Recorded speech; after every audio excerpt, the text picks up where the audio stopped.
প্ৰাণৰ কাতৰ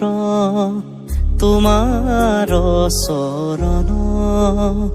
যাতনা যি যত আমাৰ জীৱন অকালৰ আঘাতে ঘূণীয়া কৰিলে কৃপা কৰা প্ৰভু শৰণে ললো আমি কৰোণাময় তুমি কৰি অপৰাধ ক্ষত গাই হৰি নাম জন শৰণে ললো আমি কৰোণাময় তুমি কৰি অপৰাধ ক্ষত